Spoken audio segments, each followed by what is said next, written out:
we live? Are we live? That burp was live? Wyatt, what the fuck, That's dude? fucked up, Wyatt. You give me like a little 3, 2, 1 or something? I mean, Wyatt's been pretty rock solid all year. The casual That's gut-out burp was live? I'm not going to lie to you, bro. That's fucked up. Like, wow, dude. I'm sitting here you fire up like a live feed. You don't tell I'm the motherfuckers. cheesiest coach? And God motherfuckers just got a burp on the dude. live stream. I'm just fucking chilling. We open whiskey and wine. Just a cold open burp the live? final whiskey and wine of the year with a gigantic a comedic burp. I'm not even a big burper. And it was like a comedic burp. It's the type of burp that if you're writing a movie, you plan it for this. Not if you're fucking real life. Sitting here watching the Tulane game, seeing the Green Wave are going to get it done. Got drinks flowing through me. Yeah, fucking Quad getting done. Was it Quad Wilson? Quad Wilson, bro. Quad Wilson! Like, fuck Purdue! Fuck Drew Brees! No. Fucking go, Quad Wilson! You can't say fuck Drew Brees. You can't say fuck Drew Brees. No, on this day I can. No, you can say fuck Drew Brees. It's a loving fuck Drew Brees, dude. It's a loving fuck Drew Brees.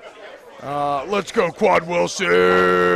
All right, wait, so we're live? What's up, y'all? What's going on, dude? Welcome in. Whiskey and Wine. 10 wins! 10 fucking wins! Let's go! The 9-5 nightmare extinguished. Nobody is cheering for the 10 Easy, wins. yeah. What the fuck? Normally nobody's people go cheering, crazy. bro. Let's go! Yeah! 10 wins. We're feeling the cheesiest, coach. I think the 10. Okay, my headphones needed to go down a little bit because he's just yelling. Oh, Tulane! What the fuck, dude? Oh, man. All right. Oh, they're both knocked out. Both players. All right, what's up, are everybody? dead. Welcome in to a victorious edition of Whiskey and Wine, the final Whiskey and Wine of the 2022-2023 season. LSU beats Purdue 63-7, an absolute ass whipping from start to finish. The final total yardage was 594 to 256. The Tulane USC game is on right now in the final minute here, which is what people are reacting to right now. But God damn, that's a brutal do us a hit. solid. If you're on YouTube, smash that like button. Subscribe up to the Watch 104.5 ESPN YouTube channel. If you're on Facebook, please like the page, share this post, share all over the place. LSU gets the 10 wins. They eviscerate Purdue on this day, and we're going to light our cigars and do our victory toast here in a moment after T-Bob yells about something, and I light my cigar. All right, look, hey, bottom line here, boys. Fuck the Purdue Boilermakers. Look, man, it was I don't know how you talked about on AFR, Matt, but I was off all last week. I didn't talk about shit. Well, but like in the run-up to this, right, I was very much of the opinion that this shit mattered.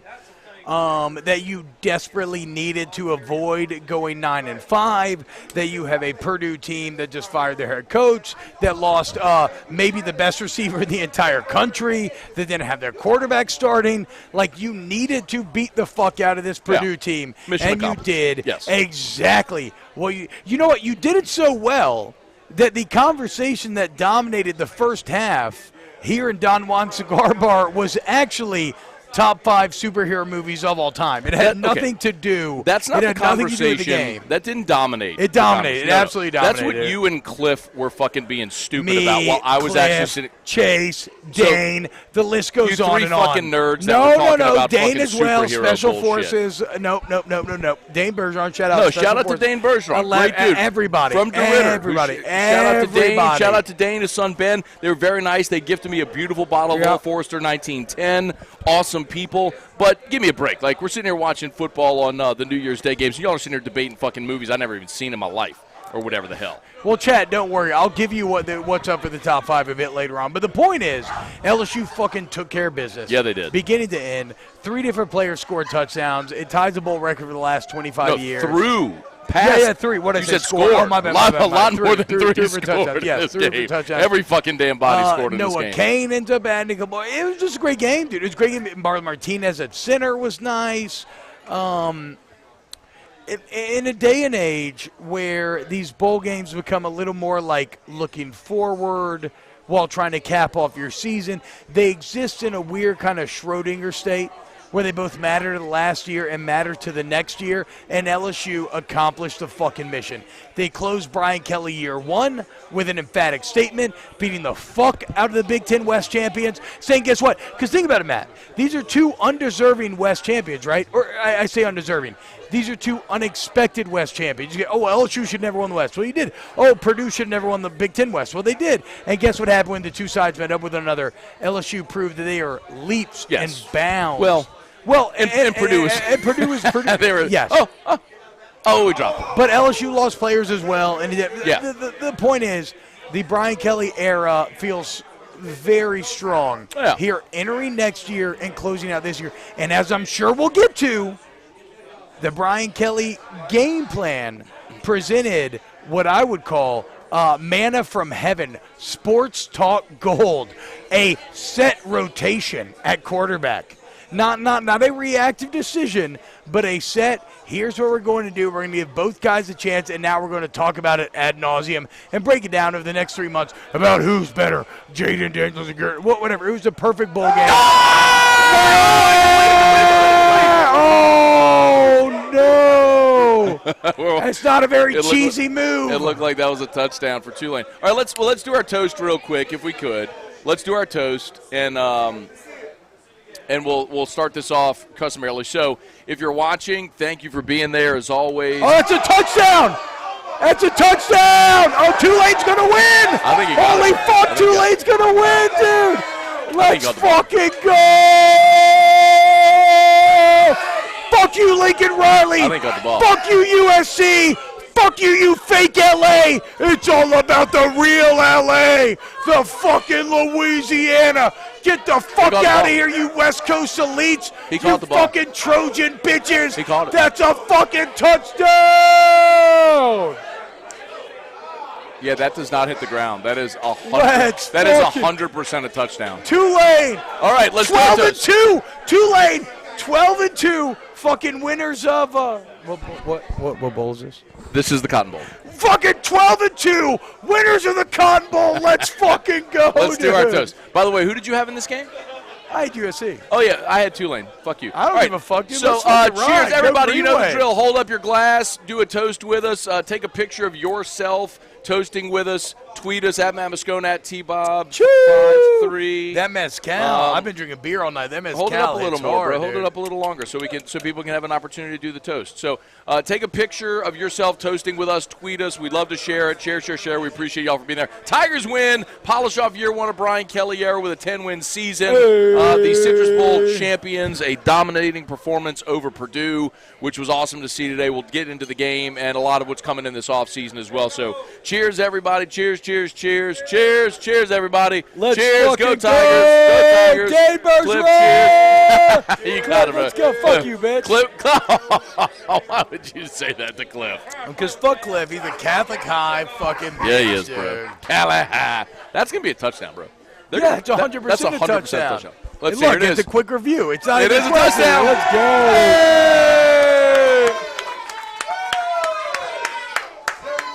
So I'm going to go ahead and cash that ticket. You love to see it. Let's fucking go, Wave. The best cover team in the country this year. I'll look it up. I think they're the best cover team in the country, Matt. Tulane plus 2.5. I'll take that. I'll cash that ticket, brah. I'll cash that ticket all day and night. All right, let's get into it, y'all. So Tulane is about to win the Cotton Bowl. Kirk Taylor said that was a spring game. It was, but who cares? Derek Monaco, Tulane. what's up? By the way, Matt, Tulane. Randy Dabdoob, Esteban Estevez, Wesley Cantrell. What's up? Yeah. So, by the way, Tulane now officially did Oregon State? Yeah, Oregon State covered. Oregon State beat Florida. Yeah, beat the shit out of Florida. Tulane and Oregon State will tie as the best teams against the spread in the country. They both finished 12-2 against the spread. The USC fans are distraught. Unbelievable. The 37 of them that made the trip from Los Angeles to Dallas. Let's the whole fucking the whole roll stadium, away. The whole stadium's Tulane. I mean, this was. That's what I'm talking about, bro. He gets it. Old school. All right, let's get into the game here, man. So, Bro, LSU, if you think I'm going to be upset about Tulane winning, like I get that that's a different generation of LSU fan. Yeah, It's not my generation. I want my fucking people to rise to the top. I have thrown my lot in with the state of Louisiana. We're not a great state in a lot of ways, Matt. We struggle in a lot of ways, but we're fucking good at football. And so if Willie Fritz and Tulane's going to go beat the fuck out of Lincoln Riley and USC and those fancy-ass fucking West Coast elites with Caleb Williams and all those other pussy-ass fucks out there on the West with their fucking beaches and their goddamn surfing and their goddamn movie critiques, fuck you, USC. Fucking roll wave, dude.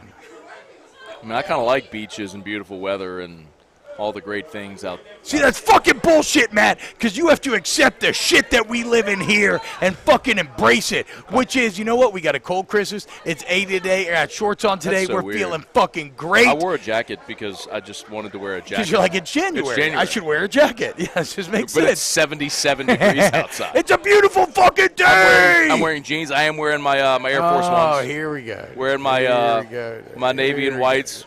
With the gum soles, this you like motherfucker, them? You like them? I mean, you like them, don't you? Look, here's what I will say. I do like them. I do like them. This is what I will say. You like them, don't you? Is that you know me, Matt.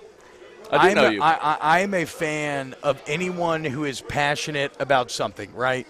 And so whether you're a sneaker head, a football head, a comic head, a movie head, I don't give a fuck. I like passionate people. So and I am someone who burns bright and hot in my hobbies. So I fully support you in this sneakerhead endeavor. I mean, fuck, dude. I paint miniatures every night of my life now. Weird. For like 30 minutes to an hour, stupid. I sit there and I just paint. And I get such satisfaction out of painting these miniatures. So I'm not going to hate, dude. I'm fucking down, dude. Yeah, bro. Let's fucking go. Fuck you, USC, you fucking Malibu pussy-ass Hollywood bitches. I've seen you wear your blazers, though, bro. Yeah, no, the white blazers are nice, but I've worn them for like 3 years. I've worn holes in them. Yeah, no, they're great. No, hey, look. I'm not here to get in a sneakerhead debate because that passion is not for me. I want to wear shoes that are cool. Yeah. I cannot offer any comments on anybody's shoes are cool or not, but the bottom line is I support you. And I support anybody else who's into that shit. Fuck Caleb Williams. Get the fuck down, bitch. I'll tell you from the same – oh, shit. That's a forward pass. No, it's not. That's illegal touching, though. That's illegal touching. That's it. Also. Let's go. Way!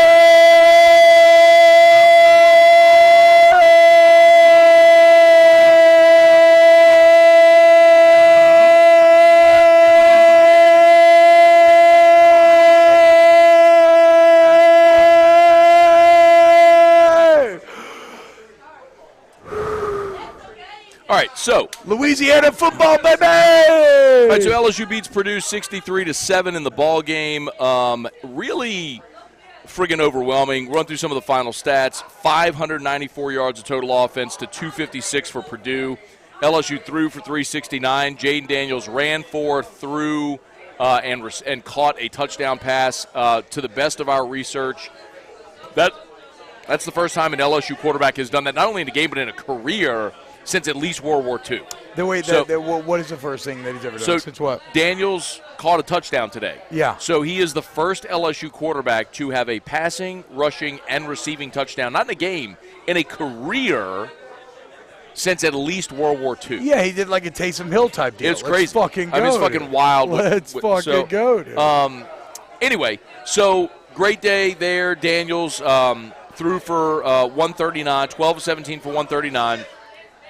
Ran it 6 times for 67 yards. Really nice day for Noah Cain, who averaged 7.3 yards a carry.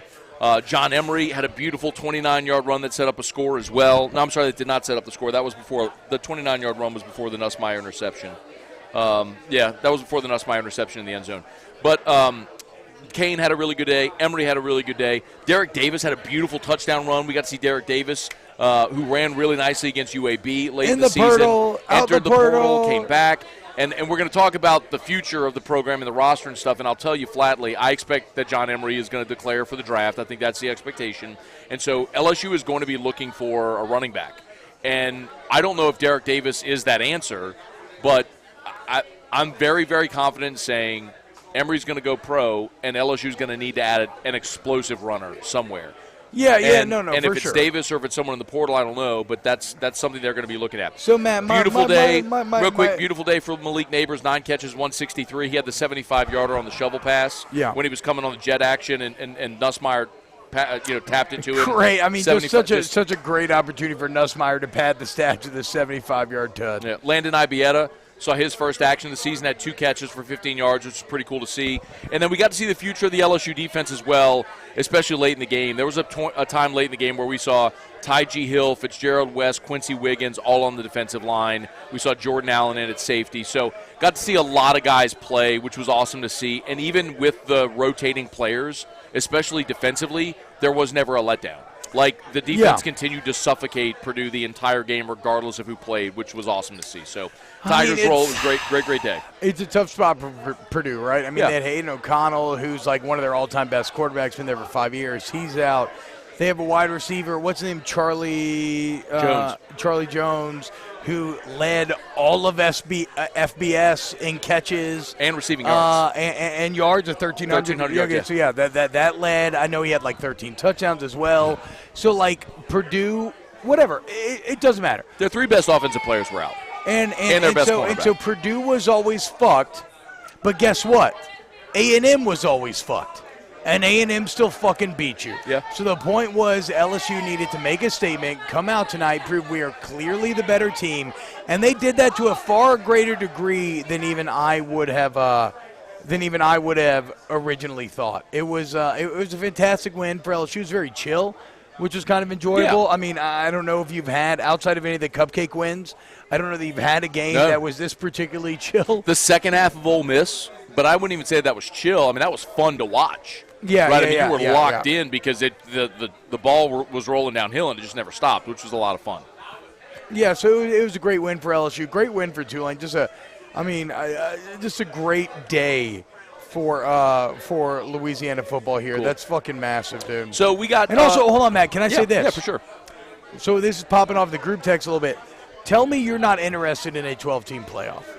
Of course. After you see, I know you are. But I'm saying after we see fucking TCU beat a Michigan team that you thought they were all better than. After we see Ohio State and Georgia, where we can talk about this if you want to, but Georgia did an incredible job of like winning on the extreme margins to get that win. But you would have never thought that Georgia would have done like this, a 6.5-point favorite, 7.5-point favorite. Michigan loses. Fucking USC was supposed to be the shit. Tulane was supposed to sneak into the 12-team playoff because technically they're the best group of 5 team. They just fucking beat USC. Like, tell me you don't want a fucking 12-team playoff, dude. You're fucking crazy. College football is going to be so great 2024 and beyond, dude. It's going to be fantastic. You mean to have more meaningful football games, some of them played on college campuses, and actually let things be decided on the field instead of in a fucking hotel boardroom in fucking Arlington? So that's my main point. Kiss my ass. Is we fall into the hubris of thinking we know what's going to happen, and the bottom line is that we don't fucking know, and that constantly we are surprised by the variability of human beings. And it was on display today. It was on display over the playoff weekend. It was not on display at LSU because they just fucking beat the fuck out of him. But it was a wonderful weekend of football. I mean, every game this weekend was so much fun. Let's fucking go. College football is the greatest sport ever. I love it so much. So great weekend. I'm very much looking forward to an expanded playoff. We agree on that for sure. So, by the way, big shout out from Michelle Weighing and Measurement, who has sponsored us all season long. How about it? Get our Michelle tumblers. Michelle Weighing and Measurement, Michelle.com. That's Michelle.com. I'll go ahead and drop the link in the chat for those that are unfamiliar. Michelle, if you weigh or measure something, they sell, service, and rent the products you use to weigh and measure. They will calibrate damn near anything on site, or you can ship your items to them. For a list of all the different industries that they serve, for a list of their services, go to Michelle.com, and they are hiring as well. So I'll go ahead and drop the Michelle link here in the chat. So if anyone's interested, click the website right there and check out Michelle. We appreciate the folks, Joel McMullen, shout out, and all the folks over at Michelle who've been great supporters of Whiskey and Wine literally all season long. So, and of course Don Juan Cigar Bar, who've hosted us now for the 3rd consecutive year. Look, my wife's here for the first time ever. Caitlin, let's go. Caitlin, come here. Come, say what's up. Caitlin It's Bob. my beautiful Caitlin Bob. wife Caitlin right Bob. here. Caitlin Bob. What's up? Finally coming. No, you're not going to leave Matt hanging, dude. Babe, come damn. on, dude. Caitlin Bob. Sarah. Caitlin Bob. Sarah.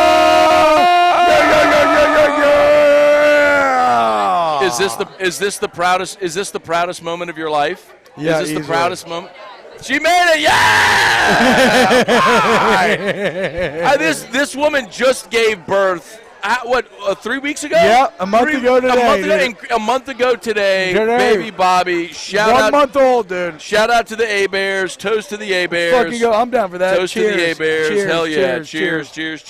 Cheers. All right. All right, let's go. So By the way, I am making you and Erica cookies. I just didn't have butter last night, but I am making y'all cookies. Just know this. Erica didn't make cookies today. Jimmy Magoo, the wife is there because she's tired of covering T-Bob's Uber bill. Fair.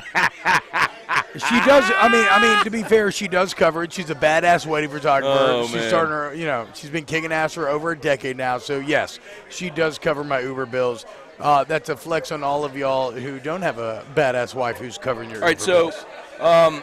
Thad Landry said, will you guys do a weekly show like this in the offseason? So, Thad, Duh. we kind of do. It's called Scone and Tea. Very fun. It's every Wednesday, 7 p.m. Central at Oliver Twist in Baton Rouge. And however you're watching us right now, you can watch then also. So, tune in. All right, do you want to talk about this game or you want to get to comments? Or you want to run through, okay. You want to run through some of the game? So here's what I'll say. At least the first half. We can talk about Nuss. We got to talk about Nuss and Daniels. We got to see Walker Howard. We will go through game flow. We'll discuss all that. I just want the chat to know if you put any super chats or anything in there. Look. So this is how the hierarchy works. If you put a super chat in there, and I'm not trying to incentivize you to pay because me and Matt do not make money off of this, so know that. Yes, we will. Once Matt is done with negotiations, we probably will. But, Who are you talking to? But the point is, your boy don't work for free, dog. super chats pop out. If you put one in there, I will log it. I will also try to log any regular questions that we get. So just so you all know. I know that going on. was. I don't even have to look. Fucking Clay Young. Yeah, that was Clay Young, 100%. Look at it, turn around, and he got lazy and stopped writing cigar. I know, he used to write reviews. But this one's beautiful. This is Cuban tobacco. This is a La Aroma de Cuba. This is a beautiful cigar. This is light. This is light, Cuba. airy, refreshing. It's very supple on the lips. Do you agree? I find it to be very supple. Party palate, bro. You know me. Oh, you We've don't talked care. about this. You don't I don't care. Yeah, care, it doesn't dude. matter. Okay, got it. I love tobacco. I love alcohol. It almost doesn't matter in what form they come in. Out of the 15 bottles that you gave me, I think I've drank 12 of them already. I got like 9 more in the car for you. Hey, let's fucking go. Hey, y'all keep sending Matt whiskey so that I can keep getting whiskey. No, that's please. not it. It's more just like over my lifespan of collecting whiskey. I just have so much, I'll never drink it all. And so all of my great stuff, my allocated bottles, and I've got well over 100 bottles that are, you would consider allocated whiskeys. Even that I'll never drink, all of it. So it's like, I love it, I dude. have a lot of open stuff, and I'm like, no, here you go, bro. Just pad your collection a little bit here. Look, man, no one's upset when you're an ancillary beneficiary of something that you have nothing to do with. And so if in the same way, you know when you're in high school or college and you have your one friend who's like the hot friend in the friend group, and he's going to bring in the females, and all of us are just trying to catch the runoff. Yeah. I will gladly accept the runoff whiskey and bourbon. That's fine.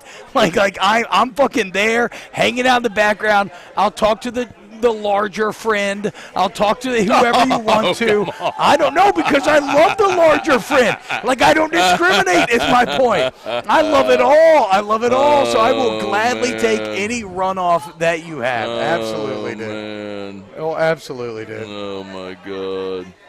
Okay, so yeah, we'll get into the game, and then we can also get into the top 5 superhero movies of all time. Right now we have Dark Knight, Logan, Infinity War, okay. Iron Man, Suicide Squad 2, Spider-Man 2, Guardians 1, Batman Begins, Deadpool, Captain America Winter Soldier, and Spider-Man No Way Home. Get your comments. So game started with a couple of punts. LSU scored on its second possession, put together a really nice drive. The only thing of consequence is that LSU did go for it on a 4th and 2, and they completed the 12-yarder to Malik Neighbors. I thought Malik Neighbors was a giant story in this game. Yeah, like, I agree. And all season long. And coming into this game, keep in mind, no Keyshawn Boutte, no Jure Jenkins, no Jack Besh. Like, and it just didn't matter. I mean, it just didn't matter. Like, Malik was awesome. Kyron Lacey stepped up in a big way. Brian Thomas Jr. had a really good day. Brian Thomas finished with some of the individual stats here. And Mason Taylor. Mason had 5 for 88, so he becomes, y'all were talking about this earlier. I believe it's the second. He's second behind Thad Moss. I believe so. For receptions I'll in a look single season by a tight end at LSU. Brian Thomas had 4 for 31. Neighbors, Taylor, Brian Thomas all scored receiving touchdowns, as did Jaden Daniels. So 4 receiving touchdowns on the day. Rushing touchdowns, Kane had 2, Emery had 1, Derek Davis had 1, and then you had the long pick 6 by by our fucking boy, dude. By our fucking boy, dude. Quad Wilson. Quad Wilson. Quad Bob. Quad Wilson. It's all fucking coming together, dude. There it Let's is. ride. All right, so LSU goes up 7-0. There was a deep ball that Ward and Fouché almost intercepted. That was really the telltale. And then, so this is where it got interesting. So LSU, on their third possession, then put Garrett Nussmeier in. Very interesting, Matt. So the way they handled the first half is they went 2-1-2-1. So 2 series for Jaden, 1 for Garrett. 2 series for Jaden, 1 for Garrett. That's what they did in the first half. Then Jaden played the first series of the third quarter, scored on the receiving touchdown. LSU went up 42-0, and that was the end of Jaden Daniels' day. And so Nussmeier handled it then until Walker went in the fourth quarter. So Nuss played the third quarter after the first series, and then Walker played the fourth quarter. Manna from the sports talk heaven, right? I guess. An unforced quarterback rotation. When already we've been having a conversation about a quarterback rotation that felt arguably a bit forced, but now the coaching staff, and granted, Matt, okay, well, I would pick your brain on this. A little lighter. Because a lot of the conversation, here it is, a lot of the conversation was like, is this just us and the media and the fans talking about multiple quarterbacks, or is there something legitimate there? And a 2-to-1, here's my thing.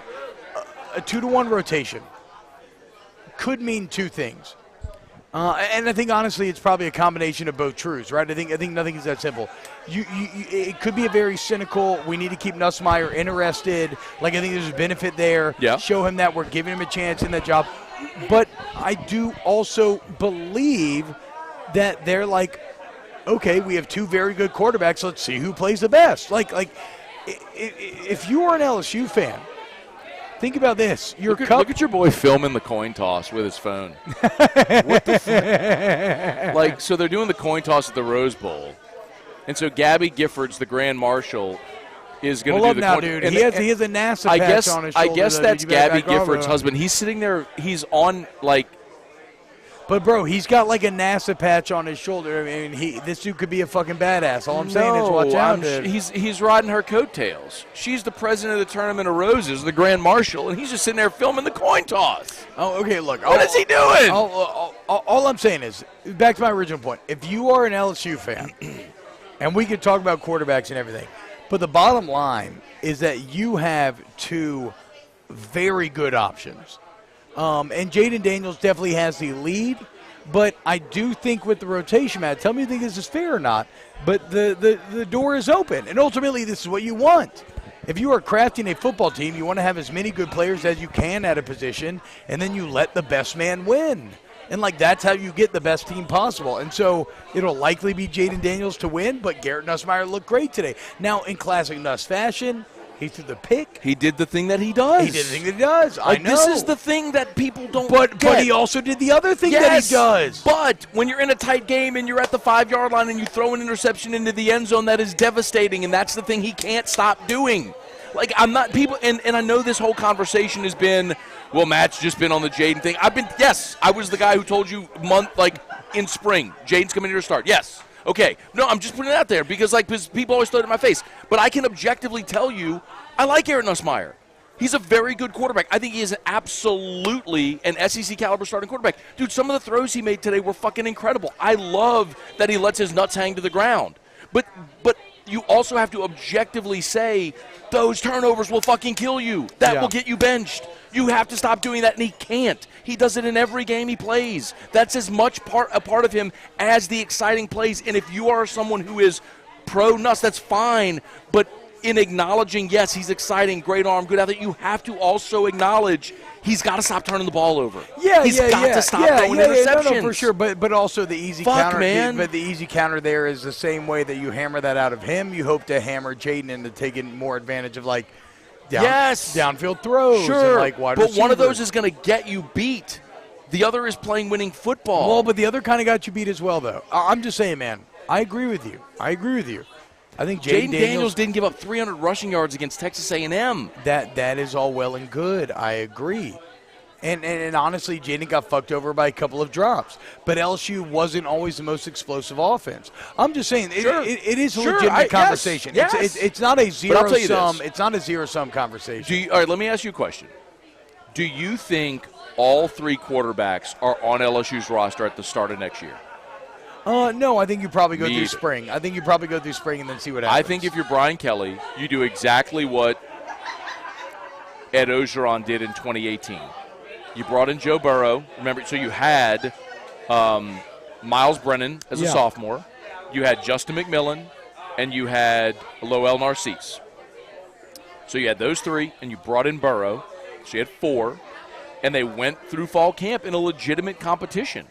And ultimately, when they pared it down and Burrow was winning, two of the guys left. And I think if you're Brian Kelly, you would love to make this go as far as you can, but you also can't run the risk of going into next year having Nuss and Walker leave potentially, and then you only are stuck with Jaden and Ricky Collins, especially because you have a running quarterback that's always there's always a chance he get injured running the ball. So, it's a precarious situation because I'll tell you this, man. It's a tough needle to thread. There's a lot of motivations. Yes. There's a lot of motivations coming from a lot of different angles. I think, listen, Garrett Nussmeier's dad has been a successful college coach at the highest level. As plugged in as he is, he could obviously find a landing spot for his son. That would be very easy, right? Would you agree with that? I think that would be a super easy thing to do, to find. But I don't know if Garrett wants to leave. Similarly, I'll tell you, Walker came in with the understanding that he was going to sit year one. I mean, that was yes, 100%. He came here 100%. knowing he was going to redshirt this year and was fine with that. Okay. But I also believe he came here with the understanding that Jaden Daniels was a one-year guy and he was going to be able to compete for the job in year two. And with Jaden coming back, that doesn't seem likely now. And I don't know if Walker wants to sit for 2 years. I don't know. Maybe he will. I don't know. But these are all things that Brian Kelly and the staff are going to have to navigate because you cannot be in a situation. But you know what I do feel confident about? I don't give a fuck. It's the same thing as Oregon losing that recruit because Bo Nix returned. I don't give a fuck about the unknown. Maybe Walker Howard is great, right? But I want to stick with the guy that I know is great. And for now, that's Jaden Daniels and potentially Garrett Nussmeier. And so, hey, let's play football. Let's let this coaching staff that has proven to be objective, that has proven that they will make tough decisions and switch guys if they think the other guy is better. I mean, again, I really can't harp on it enough. The fact that you switched Emory Jones to right tackle immediately after game one. You put Charles Turner at center immediately after game one after repping an entire camp of doing the other guys. This is not a coaching staff that is going to fall to the sunken cost fallacy, okay? If they think somebody gives them a better opportunity, they'll look at the information objectively and they will make a choice. So that, combined with the talent in the room, should make you happy. I'm not here to tell you who's going to win the job. If I'm a betting man, I believe it's Jaden Daniels. But I'm not here to tell you who's going to win the job. What I'm here to tell you is, between the staff and its ability to evaluate and the talent that you have in that room, you should be fucking excited. If you're an LSU fan, this is a good problem to have. But you have two quarterbacks you feel like could be legitimate, and that's a great problem. That's not a problem that many people have to deal with. So I do agree with you. I agree with all of that. What I'm saying, so I agree with all that. What I'm saying is, if you're this coaching staff, you also have to be aware of the fact that one or two of your quarterbacks could leave. We've seen that happen in LSU. Yeah, no, for sure. But they are. Cannot, but you know they are. But you cannot. Know they are, so this is the point, though. You cannot go into the 2023 season with only Jaden Daniels and Ricky Collins. Yeah. So you have got to have a sense of what these guys are planning on doing. If they're going to stay, are they willing to be patient? And if not, then you have to look for options to add to this quarterback room via the portal or whatever it may be. Like, that's fair, and I'm down with that as yes, well. Of course, that as well. Like, why not? That makes all the sense in the world. I have no problem with that. I'm not being combative. Like, I think we agree on this. I think we do agree. I'm laying this out there for people to understand that when we're talking about the quarterbacks, it's not this binary thing where it's an either or. Like,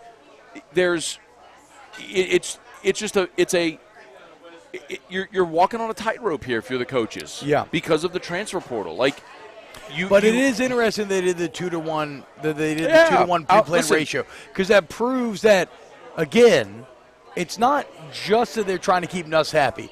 It is partially that, but you're only doing that if you think that maybe he has a legitimate chance to challenge. And so you open that door going into spring. Yeah, give him a shot. And let the best man fucking win. You were going to win this game no matter what. So they had the opportunity to do it. They treated this like a spring. Obvious. They treated this like a spring game. And I'll tell you something I love real quick, and I don't want to go any further without saying this.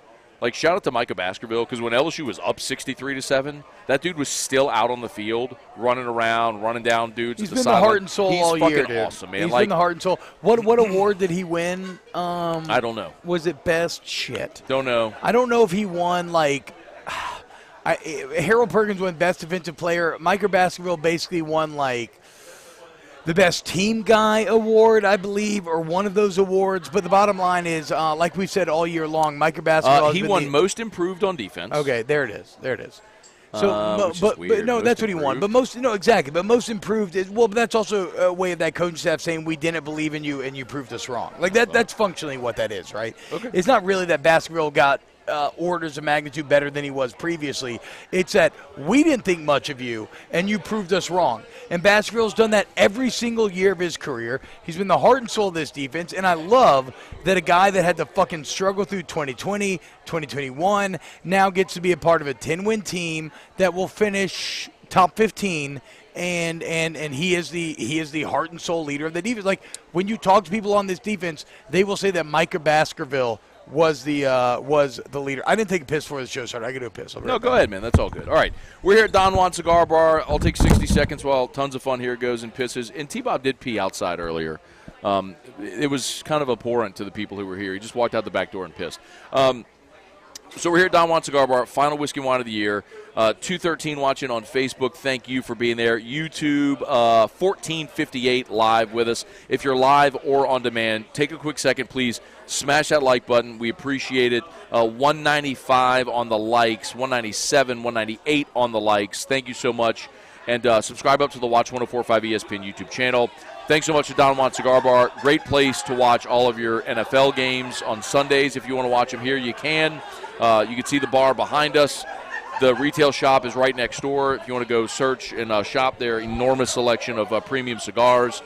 And, of course, as always, thanks to Michelli Weighing and Measurement, online at Michelli.com. That's Michelli.com. Been great supporters of Whiskey and Wine.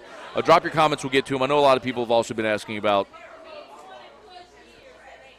the rumors that are out there. I suppose when T-Bob comes back, we can kind of address, and there he is. He's back. Okay. By the way, I feel bad. Ryan, I was fucking stressing. Ryan Thibodeau. 15. Ryan Thibodeau said that's Mark Kelly, Gabby Gilbert's husband, and senator of Arizona. Big deal. He's apparently a former. He's a former astronaut and a senator of Arizona. Bro, like Mark Kelly. Clean it up, bro. You've been to the fucking moon. You've been to the fucking moon, and you're sitting here videoing on your phone on TV. The same way that I washed my hands of this piss that I just take, I'm like Pontius Pilate. I wash my hands of this take. I do not support this. Shout out to you, Mark Kelly. Fuck him. An American hero. I do not support this dude. Bro, just stand next to your wife. You're on TV. Like, there's literally a nationally televised recording of this occurrence. You don't need to get it on your phone. K-Genomics says that was fast, T-Bob. Probably didn't wash. You want to smell my hands? Give the people a... I can't smell. Oh, that's right. Why? Do you want to smell my hands?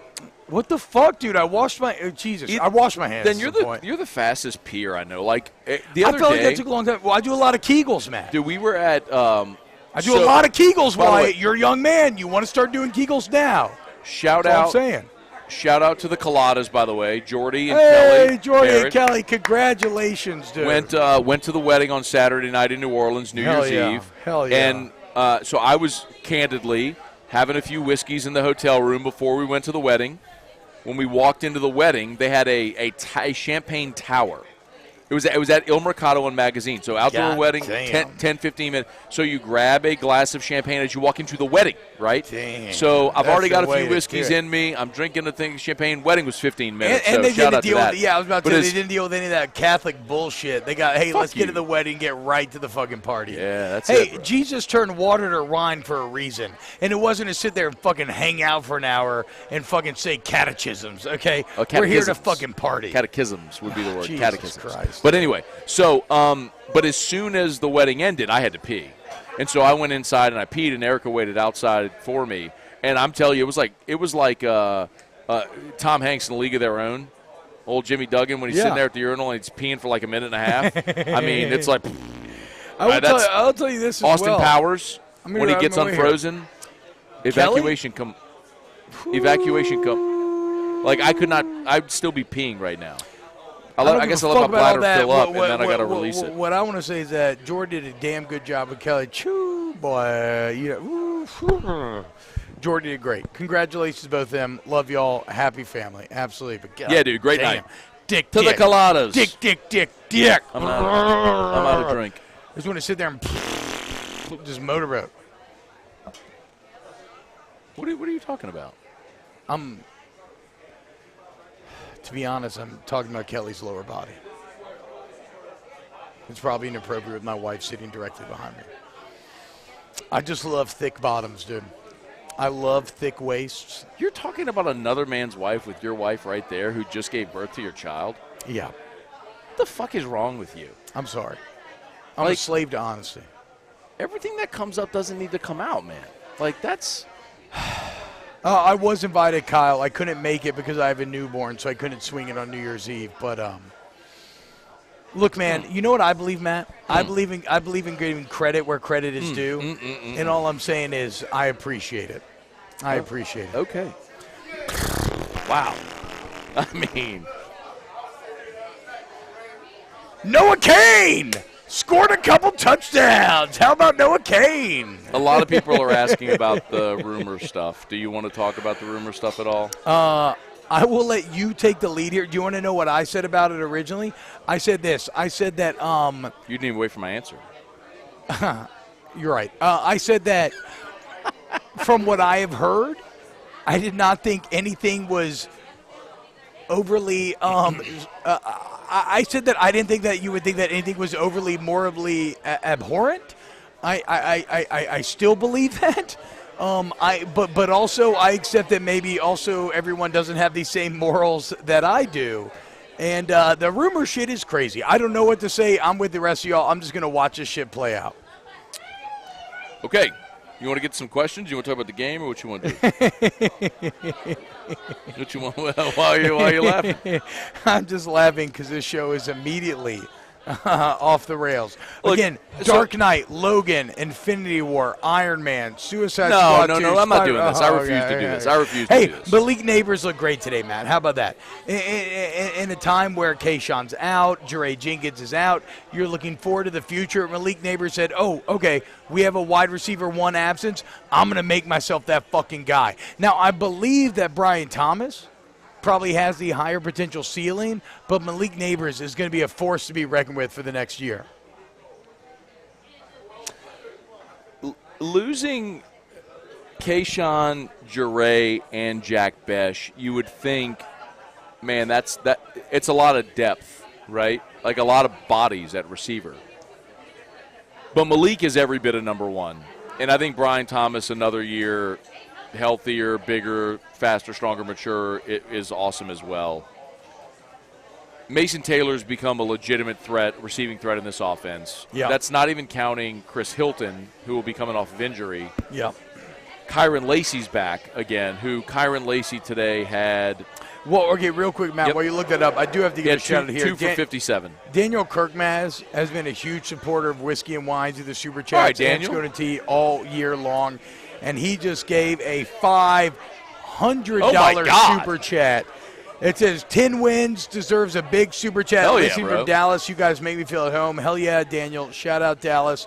Shout out Daniel. Thank you so much, man. That's awesome. Yeah, man. Look, the bottom line is it's 10 wins. You're SC West champs. You beat Alabama. Yes. You're now, and this is what I keep going back to, Matt. Have you noticed this in your life personally? I have noticed that, like, I am no longer I can give Alabama credit. Like, I have there's no specter overhanging my shoulder anymore. Like, you're 2-2 the last 4. So I don't give a fuck about, like, okay, sure, Alabama wants to go win a fucking bowl game by a billion. Great, good for you. You're a good football team. You should. Like, I'm no longer looking to tear them down at every angle because we're fucking back. We're fine. You're 2-2. After a decade of bad, it's almost like Michigan, Ohio State. After a decade of bad, you've stabilized. Yeah. And so now I'm good to go. Like, I'm no longer intimidated. You mean 2-2 in the last 4 against Bama? In the last 4 against Bama. Against Sorry, Bama. yeah, Okay, sorry. That's what I mean. 2-2 against Bama in the last 4. Like, I'm no longer overly intimidated. Like, okay, we're fucking back, dude. Fuck Nick Saban. Fuck Alabama. We're fucking good to go. 10 wins, SEC West champs, beat Alabama, won a fucking bowl game. That is an incredible year one for Brian Kelly, considering the yes. and that's why I don't know. Did you? I said this was a must-win going in. The bowl game? Yes. Oh. It would have been horrific had they lost to that Purdue team. Well, and that Purdue team does kind of like change it a little bit because, yes, like it was a Purdue team that was hamstrung by not having their best players. But the bottom line is you could not go 9-5 losing your last 3 games. It would have erased a ton of the goodwill. And you finished 10-4. You absolutely dominate, as you should have, right? If you're the better team, you should dominate, else you did that tonight. And now Brian Kelly, year one, is an unqualified success. Like, there's no angle. There's no angle to say it's not a success. That's not to say there's shit that could have been done better. It's not to say there's shit that you're not frustrated with, but it is an unqualified success here in year number 1. You were a game under 500 the last 2 years. You were 5-5 and 6-7. Yeah. You won. Yes. You won Yes. 10 games. Yeah. You beat the shit out of Purdue in your bowl game. You beat Alabama. You won at Florida. You won at Auburn. You won the West. You played in Atlanta. Yeah, I mean, of course, there's we changed the target as the season went along, and there was more on the line the more they won, and so losing to A&M was massively disappointing. But that was what we talked about here when they lost to A&M was, in the moment, yes, be pissed about what happened because there were people who said, "Oh, well, look, but year one, the thing was, if I had told you before the season, blah blah blah, you'd have taken it." Yes, but as you're living through it, yeah, but that doesn't matter. It changed everything. If I had told you before the season, shit doesn't matter. Yes, exactly. Like Tennessee fans were not happy to blow it against South Carolina because if you would have told them before the season that you were going to blow it, like, no, that doesn't matter. Expectations are a function of reality. Yes. So, okay, and so expectations rise. You fell short, but now you bounce back in a big way. You can, in the moment, be disappointed with the outcome of a game, but at the end of the season, take the 10,000-foot view and look in totality of where you were and where you are and realize, yes, like we're in a much different reality today than 12 months ago at this point when you were getting the shit kicked out of you by Kansas State in the Texas Bowl with a receiver playing quarterback. And it's by the way, another receiver throwing a touchdown tonight, which I love as like a little like kind of narrative echo. But yeah, man, look, let's think back. When Brian Kelly was hired at LSU, certainly here locally, we praised it because how could you not? You were hiring a true Tier 1 coach, a coach that you thought was not even on the radar because of how, I don't know about you, Matt. Did you think that Brian Kelly was on the radar? To me, it was unrealistic. Like, every time Brian Kelly was brought up in the coaching search, I remember saying, obviously, that would be awesome, but it's not going to fucking happen, right? So it was very much like, yeah, that'd be great, but it's not even on the table. You hire that guy, and the surprising reaction was people weren't that excited. Like a lot of people, not everybody. I would say a lot were. But it was not the 100% like, oh, we just hired literally the winningest active coach in college football. Everybody should be ecstatic. No, everybody's been like, he's a bit uncool. He can't win the big game, blah, blah, blah, blah, blah. And then so for Brian Kelly to go from being hired amidst that controversy to being clowned by the national media, losing to Florida State, and the fucking victory lapping after the Florida State game. I mean, play the fucking tape. the amount of people that were just shitting on Brian Kelly, praising Notre Dame for barely losing to Ohio State, and then the way that it finished, there is no greater validation of Scott Woodward's hire than how this year has gone. Like, this is exactly why you hired Brian Kelly. He took over a situation that was broken over the last 2 years, and through the process, he manufactured a 10-win season again in which you won the SEC West, you beat your fucking arch rival Alabama, who had a defending Heisman winner, a defending Heisman top 5 guy. This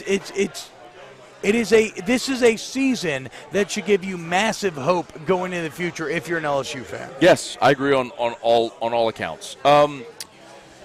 Do you want to do any more about the game, or do you want to talk next year and get to questions? Well, so through the game, maybe we can talk a little next year. I told you I thought that Marlon Martinez should be included in the guys that we feel positive about. Yeah, Marlon went in at center. He went in at center the series after Nuss. So Nuss went in at quarterback in the third series. In the fourth series is when Martinez went in at center and played the majority of the game the rest of the way. Yeah. We did see, by the way, Garrett Dellinger play center in the fourth quarter. Good. So we saw three guys now. We saw him get back in there. Let's fucking go, dude. We saw him get back in there and snap the ball a little bit. As far as Walker played the fourth quarter. The first series was a 3-and-out. He did lead the touchdown drive where Derek Davis scored the touchdown. Beautiful touchdown run by Derek Davis as well. Walker showed a little speed. Yeah, Walker had the beautiful long. Walker's run was, gosh dog it, let me check. Walker's run was, Walker's long was 23 yards. Beautiful run, kind of splitting the defense on the left side, getting to the sideline. Cliff at the bar was saying, "Get down." I'm like, "Fuck no, don't get down. He's a freshman. Yeah, put your head there and get the fuck shit. Get you an extra yard, bro." Cliff's a Catholic high bitch. Hey, shut the fuck up. What? Oh, I thought you were just agreeing with me. Shout out Walker Howard, though. Is Emory Jones a bitch? Emory Jones. Is Emory Shelton Jones. Sampson a bitch? Emory Jones. Well, I don't Clyde know about Edwards-Helaire a bitch? No. Come on now. Emory Darius Jones. Geis? Emory Come on, Jones. bro. That's been a no. You can't say he's a bitch. You say what you want, but you can't say he's a bitch. The pipeline has been loaded, bro. And I say this all the time. I'm going to say this again. I'm going to say this one more time. No, hold on. No. That's not that. Everybody knows my allegiance and all that shit, and I love my school. But whether you love them, hate, I don't give a shit. The reality is that program is loaded.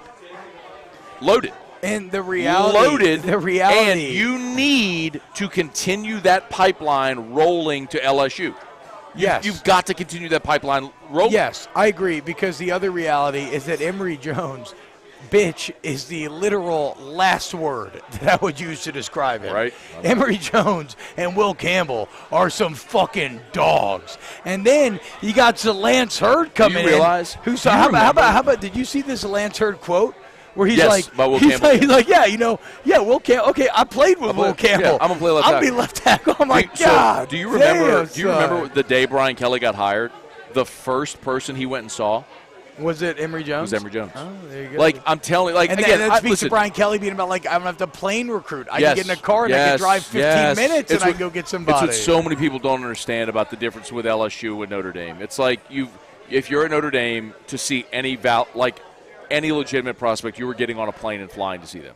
Brian Kelly in a day could drive around Baton Rouge and see Emory Jones, Ricky Collins. Thank you, sir. Yeah, Dave. Hell yeah. Hey.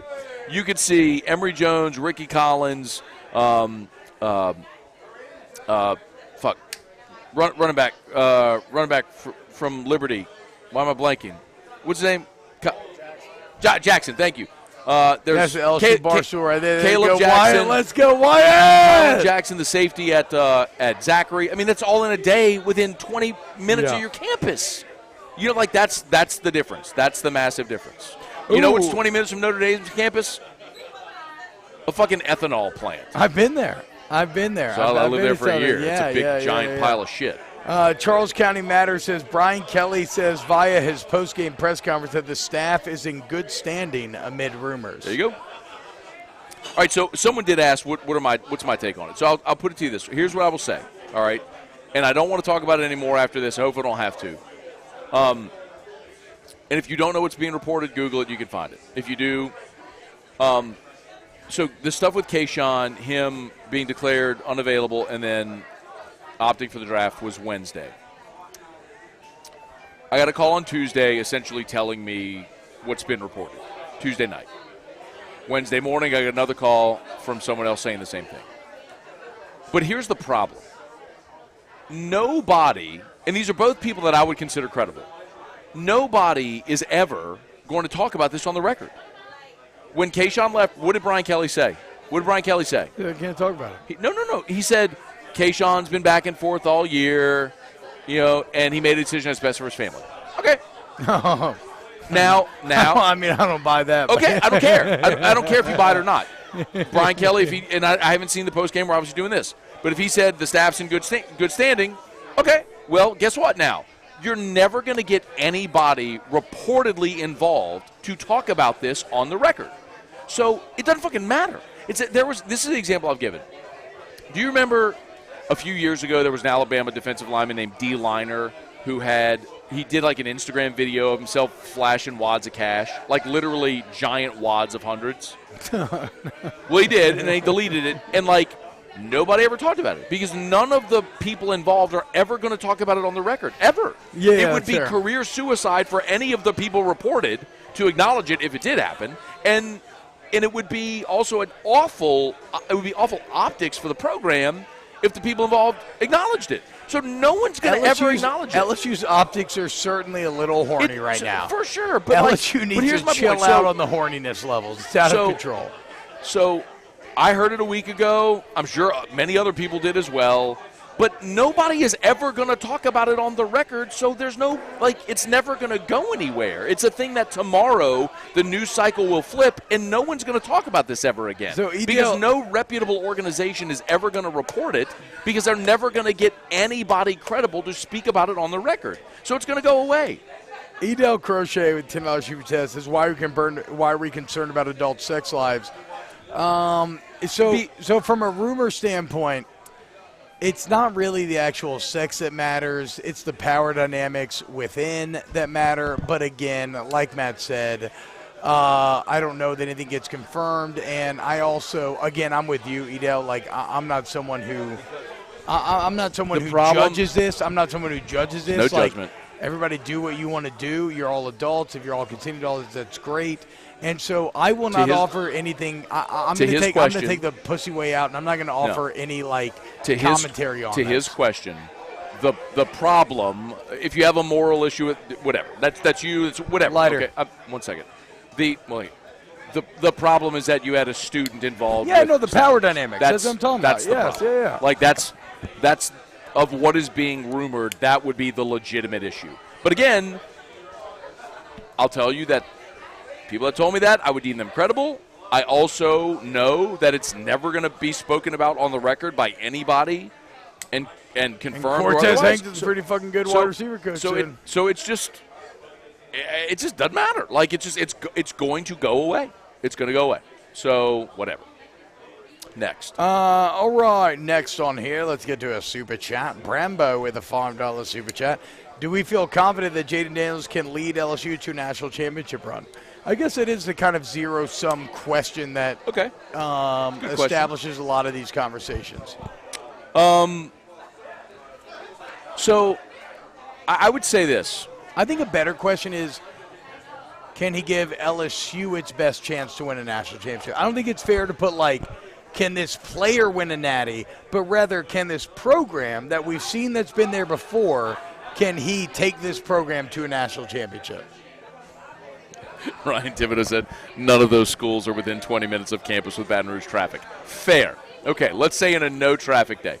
Brian Kelly ain't sweating traffic. No, as far as Jaden, here's what I would tell you.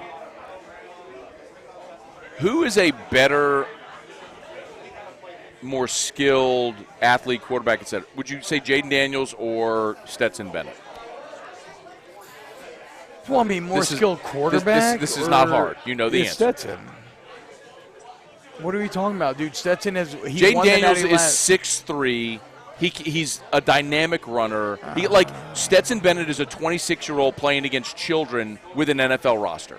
All right, let me ask you this. If Stetson Bennett is the quarterback of Utah, are they in the Rose Bowl? Yeah, for sure. Fuck no, they're not. Cam Rising is better than Yes, Stetson Bennett? absolutely. Cam Rising is. Put Cam Rising on Georgia, they're a better offense. Georgia doesn't win the Natty or win this fucking playoff game without Stetson Bennett. I'm sorry, we're going to have to agree to disagree here, Georgia, man. Georgia last year and this year could have won the Natty with 20 different players in FBS. I disagree. You can disagree. That's because fine. Stetson Bennett is the the size Georgia, of a piece Georgia of piece of my defense. shit. The Georgia defense got fucked up by C.J. Stroud and company. It was the offense that won the game. Last year in the playoff, it was Stetson that won him the Natty. An NFL offensive line, NFL receivers, NFL running back, and a quarterback that's like Ken Dorsey. What you are putting forward is like a bit of a logical fallacy to argue against, because your argument is Georgia's team is so good that anybody could do better than Stetson, but like multiple I'm not stars, saying anybody. Multiple five stars have tried to beat out Stetson. I'm not saying anybody. It's a dumb. In my opinion, I think this is a really bad take. Like, no, I think that Stetson is better than Cam Rising. I think that Stetson's a very good quarterback. I think that he's old, certainly, which helps a lot. I'm not denying that. But no, like Stetson Bennett's a great college quarterback. I didn't say it wasn't a great college quarterback. Look at the throw to win the game with 30 seconds of where he hits a timing out route to A.D. Mitchell that is like simply perfect off his back foot. I don't know what to tell you, dude. I could give you a list of 20 quarterbacks that could win a Natty. Okay, and Kirby has team. recruited very well, so why did none of those 20 beat out Stetson? Well, JT Daniels did last year. Then what happened? He got hurt.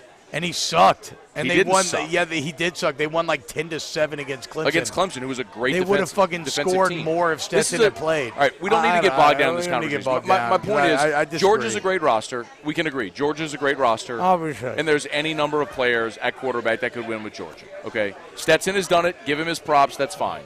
My point is, Jaden Daniels is on par with or better than many of the quarterbacks in this era that we've seen take their teams into the college football playoff. So I agree with that. Like, he's better than J.J. McCarthy. I would say that. That's the point that I make. Okay, so can you get into the playoff with Jaden Daniels? Fuck yeah, dude. You were in the conversation. You were number 5 in the country in the A&M game. I mean, you were on the fucking doorstep of it. So a year later with a better roster, another year of the Brian Kelly era, a year more veteran, a year more recruiting. Yes, of course, absolutely. I don't know that I'm going to predict it next year, but I would tell you this also. I am anxious to see what happens with Alabama at quarterback with Bryce Young gone. They lose a lot every year, but that Alabama this year played a 50-50 game against LSU, lost, 50-50 game against Tennessee and lost, a 50-50 game against A&M and won, a 50-50 game against Texas and won. And those games they won because of Bryce Young. Exactly. Like, I'm going to tell you, and look, Bryce Young didn't play against A&M, so that was Milroe playing. I think they would have blown out A&M if Young was there. My point is, I think Alabama's season this year is dramatically different with no Bryce Young. So the problem is, what's next for Alabama? I don't know. Like I'll ask people who cover Alabama to give me a much better answer on that. But I think my point is, I think LSU should be the favorite in the West next year. I don't know if they're going to be a favorite over Georgia, but I think LSU coming into next year, when you look at turnover at Mississippi State, although Will Rogers is back, new coach, as we understand what happened with Mike Leach. Bro, Mississippi State. I get it. Okay. Next. Lane Kiffin and Ole Miss proved this year to be what they are. Texas A&M, are we convinced that anybody? That's my point. So it's really it's an LSU Alabama question. Now LSU does have to play at Bama, but LSU gets Auburn, Florida, and A&M all in Baton Rouge next year, and LSU returns their entire offense, and I think they're going to have to replace their secondary clearly, but I think they've supplemented really nicely there, and I think LSU should be the favorite in the West next year. Like when we're at media days next year, barring something horribly unforeseen, I'm going to pick LSU to win the West. They should be the preseason favorite. Now, can they execute it? We'll see, but they should be the favorite to win the West. Yeah, I mean, you make a very fair point.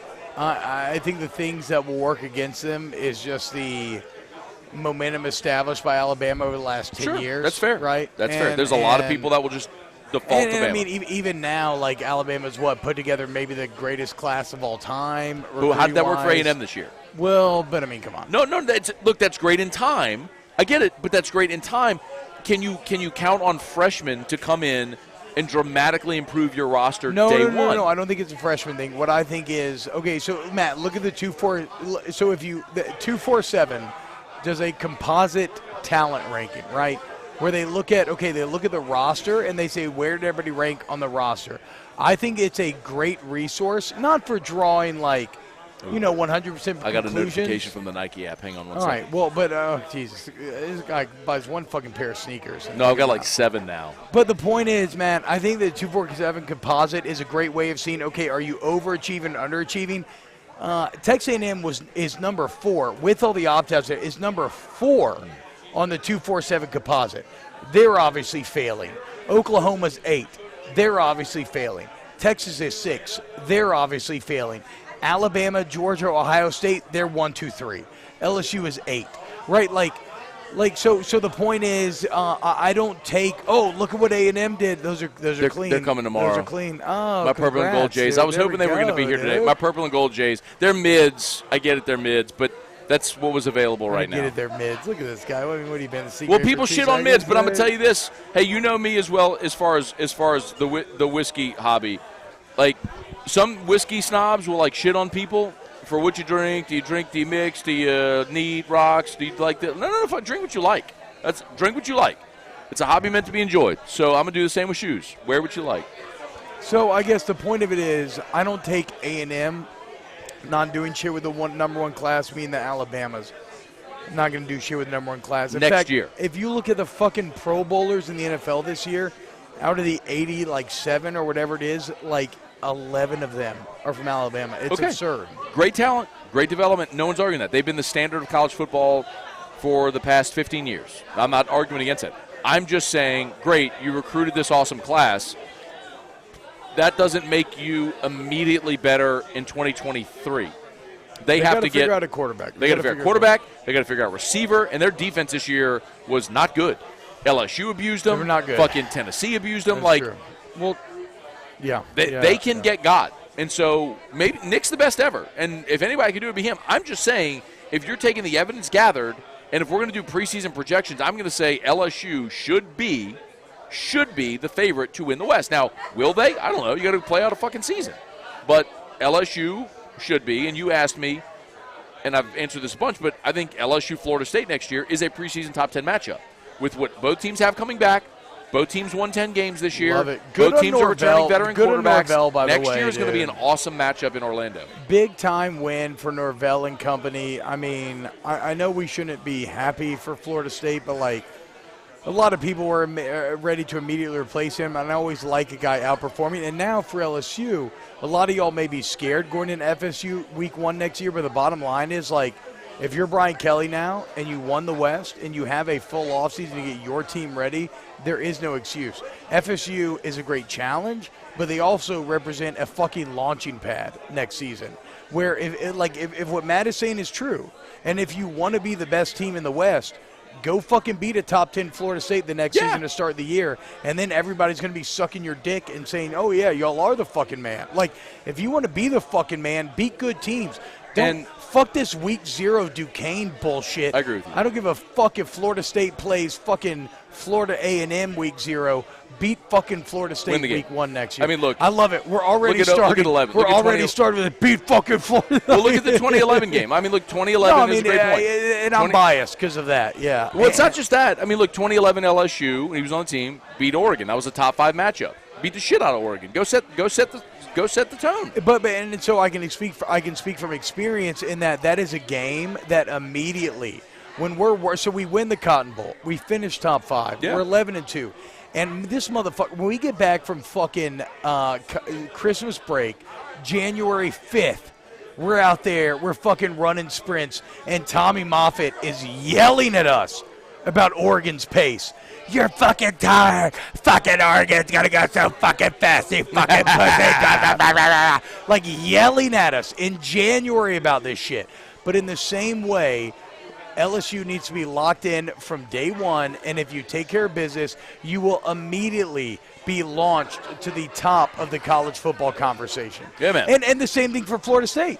Like, make no mistake, that fucking street runs both ways. Norvell, the Florida State strength coach, they're going to be saying the same fucking shit. They're gonna be saying, we beat these fucking guys last year. They're fucking pussies, SEC. The SEC's been fucking awful during bowl games. Now, I do think the top is going to win, but the fucking – no, but Matt, that's the thing about the SEC. SEC pride is that the middle is supposed to be better than others' middle, and the middle has not proven to be better than others' middle yet this season. So in the same way Florida State's going to be looking to gain ground, let's fucking go. It's going to be a hell of a game to start next year. There was a few years ago where the SEC played in like 10 or 11 bowl games and went like 9-1 or something like that. Yeah. And a lot of people were pounding their chest, and I said, I don't give a fuck. And here's the reality. If you're going to say when the SEC goes 2-8 in bowl games or whatever, it's bowl games, there's opt-out, then when the SEC does well in bowl games, you have to say the same thing. Yeah, it's fair. And so that's always been my take. Yes, that's just look. And any you can't hit me with a they don't care bullshit. Here's my point. I don't believe there's a right or wrong. So I don't think this there needs to be any contentious argument about it. I'm just telling you, I don't give a shit about a conference's bowl record. There's so much that goes into that as far as just what we talked about. Who's opted out? Who gives a shit? Who's that? All of that matters, right? I mean, Tulane's not a better team or program than USC. They're not. But this was the biggest game for Tulane football objectively in 70 years. What I do love about the Tulane win, though, is this was a big game for USC as well. It wasn't. Here's why. SC, no. If SC beats Utah in the Pac-12 championship game, they're in the playoff. Yes. So So instead of being in the playoff, they lose the conference championship and now have to play fucking Tulane at 11 a.m. or noon in fucking the Cotton Bowl. And Caleb Williams plays. And there was 1,000 USC fans. The whole goddamn stadium was. It was the biggest deal in the world. Dude, we've seen this team. We've seen it with Houston. We see it with these Group of 5 teams. It's the biggest fucking deal in the world to them. The Group of 5 teams do great in these games because it's their chance, man. So while we're here, Jason Champagne and with shout the out $10 to Tulane. super Great chat. fucking. Wait, real quick. I want to say this. I'm not shitting on Tulane. Really, Michael Pratt was awesome. Their running back was a dog this year. Their defense was great. Willie Fritz is an awesome coach. They had an awesome fucking season. But if this was a college football playoff game being played in the Coliseum, or even at a neutral site. Well, that's the best part, though. In a 12-game playoff, this is a college football playoff game. And I would love it. And I think you have and Jordan Addison plays, and it's a completely just different vibe around the whole game, right?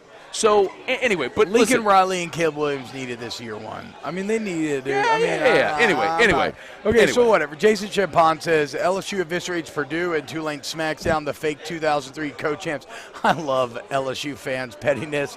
Still, we're fucking 20 years removed from the OC's shared natty, and this motherfucker's like, fuck the fucking 2003 fake co-champs. And then he says, happy fucking New Year's, boys. Fuck yeah, Jason. Do you know, and I'll tell you, this might sound odd, but Nick Saban's legacy, because Nick Saban is Nick Saban, nobody mentions co-champs in 03. Nobody mentions USC in 2003. Yeah. It's Nick's won 7 titles. No, he basically got that. He got it for himself. Nick gets it. LSU gets the 03 championship, and no one talks about SC's AP shared bullshit. Nobody, because of Nick. Yeah, that's why. That's fair. So, and 100%. I love the 03. That's my favorite LSU team ever. Gulf South 19 was awesome. Not the best team ever, just my favorite. I was a senior at LSU, first one in 45 years. 03 was just orgasmic. The whole thing was awesome. Yeah, obviously. It was also the most badass O-line. Gulf South says, Scone, you don't think Lincoln was dead to go? I don't understand the question, actually. Sorry. Yeah, I don't know. All right, get to questions. All right.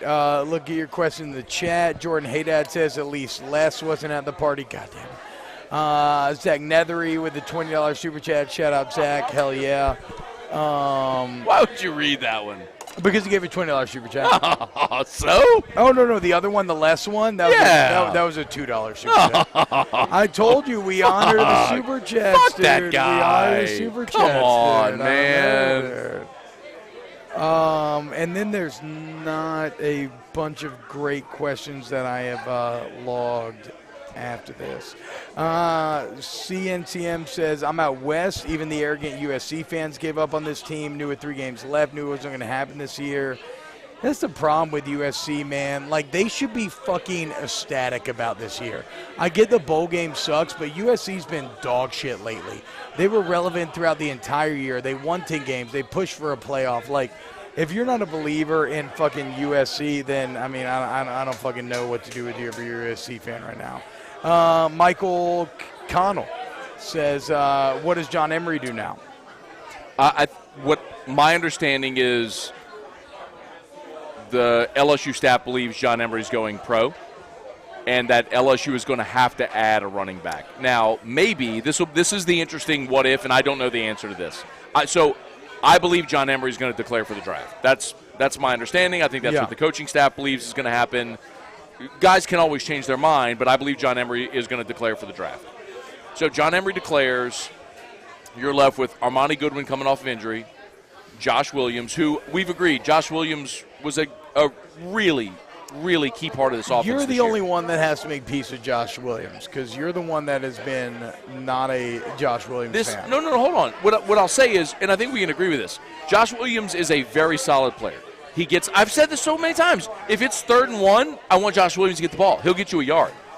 He can catch the ball, he can block, all that stuff. But his skill set is limited, right? Josh Williams isn't Jahmyr Gibbs. Josh Williams isn't John Emery, right? Like, LSU, if you're going to run, and here's the problem. Then why did Josh Williams play over John Emery? That's where that last part because gets a little Because they trusted. I mean physically, just skill set. Yeah, okay? maybe. Okay, so, yeah. But here's the reality. I can vibe so with that. just let me finish. So here's the point. Go look at Brian Kelly's offenses at Notre Dame. They always had a Kyron Williams. They had, look at the 2 guys this year. Esteem, I think is how they said his name, and then Logan Diggs, the kid from Rummel. They always had 2 guys, and one was really explosive. And this offense doesn't have it. And so, like, if you're going to run the 2 tight end sets, and Brian Kelly loves that, you have got to have the explosive dynamic back. And this team doesn't have it. Noah Cain is a one-cut get-upfield guy. The 2 guys they're bringing in, Trey Holly's undersized, and the kid Jackson from Liberty is like Noah Cain, one-cut get-upfield. They don't have the shifty – like, here's the example I'll give you.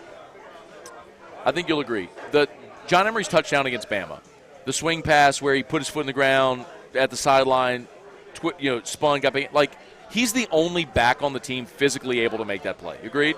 Yeah, that's fair. Okay, that's my point. And if John leaves, they don't have that guy. So if Derek Davis comes back, is he that guy? Do you move him to running back?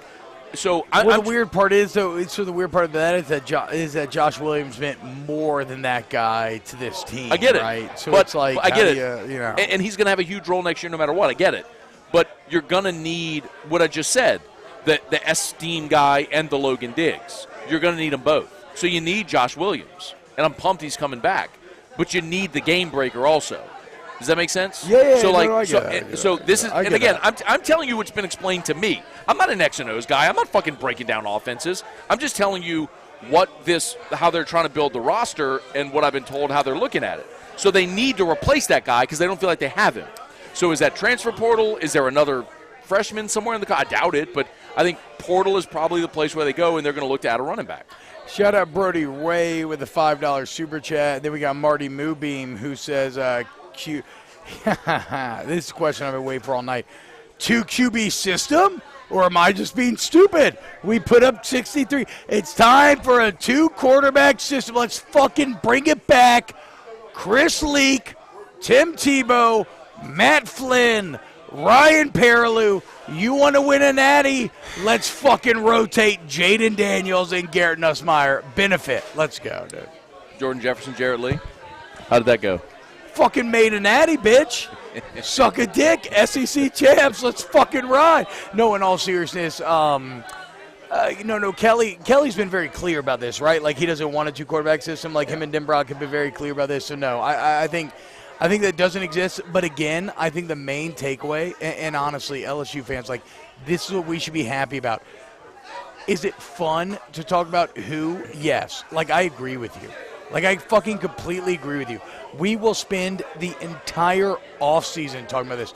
We will look at spring ball, and we'll look at practice reports and little plays that we saw, and we'll try to give one another an edge. It's all very good for us. But the bottom line is whoever you think should win the job is irrelevant. The only thing that matters is who wins the job. And the only reason that matters is if you have inherent trust in the coaching staff, right?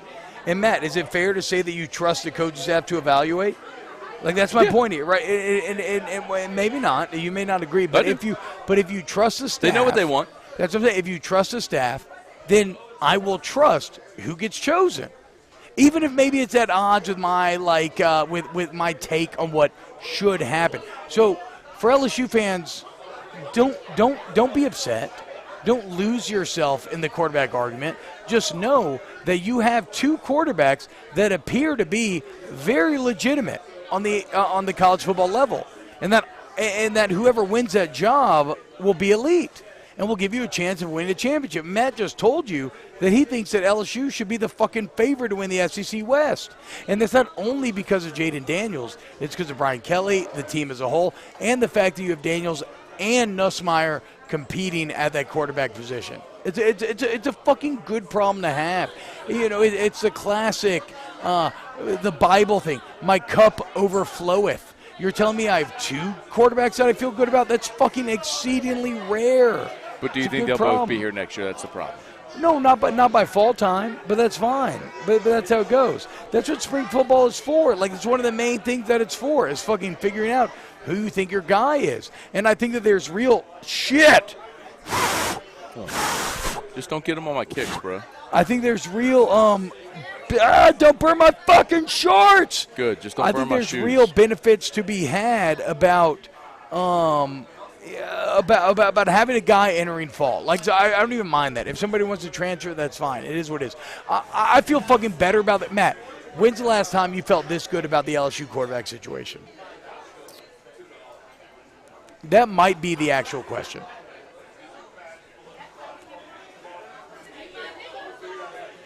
Because even Joe Burrow 2019, you didn't fucking feel awesome about it. Like Joe Burrow, remember we were all clowning him? We was like, we're going to put up 45 a game. We're all like, bitch, shut the fuck up. At media days, yeah, Joe like, Burrow what the fuck are you talking about? He's like, we're going to score 40 a game. He's like, you fucking dumbass. Have you watched LSU for the last 10 years? So when's the last fucking time you felt this good about the LSU quarterback situation? I mean, are we going back to Flynn? Are we going back to before then? Are we going back to Jamar? Like, I don't know. It's been a while, and that's a good fucking that's good. That should be applauded. We're happy. We're happy, y'all. This is good. These are good problems to have. Yeah, I mean, look, I think every time LSU's had a returning quarterback, there's been questions about him. There was questions about Burrow. There were questions about Mettenberger. Questions about Brandon Harris. You were on the Danny Etling hype train forever. Well, Danny Etling, again, context matters. Danny Etling was great in the context of who LSU was at the time, right? Pre-Burrow, Danny Etling was a quarterback season that we had not seen in a decade. And so he does this, 2,500 yards, 3-1 touchdown rate. You were like, oh, my God, this is fucking unbelievable, right? But Joe Burrow changed the game, certainly, adjusted expectations. But Jaden Daniels was great this year. And here's the other thing, Matt, that I keep going back to, is that Nussmeier, there's a stylistic difference which muddies the conversation, in that Nussmeier is more representative of what us who have watched. Like, I'm 33. We're all getting old, right? What we think about great quarterback play is like you hit the back foot and you fucking get rid of it. And there's value there, but it's not necessarily an end-all, be-all truth. And so Nussmeier's style feels better than Daniels, but the really hard thing to parse is it actually the best path to winning, right? Like, hitting the back foot and getting rid of it can feel better and look better until it doesn't, like the pick of the goal line. Jaden Daniels doesn't make that pick of the goal line. He probably holds on to the ball, and then he probably runs for like 4 or 5 yards, right? So it's Which would have been a touchdown, by the way. These are exactly. But that's my point. Like, these are tough questions to answer, and so at the end of the day, do you believe in the staff to answer these questions? And I think the answer to that is an emphatic yes. Like, this staff has proven over time. Look at what fucking Denbrock did with Desmond Ridder at Cincinnati. Look at what Kelly did, bringing multiple not good quarterbacks to playoffs in the past. Like, I trust this staff to be able to find the guy that's going to give them the best chance to win. So there's a question from Brody Ray. Shout out Michelle Wang. Michelle Wang and Measurement, Michelle.com, and Don Juan Cigar Bar. We're under 10 minutes. Brody Ray said, what's your take on Sage Ryan's potential at LSU? That's a good question, man, because when I look at the defense next year, here's what I see. If I had to, line it up today, right, I think you've got Savion Jones at your left end.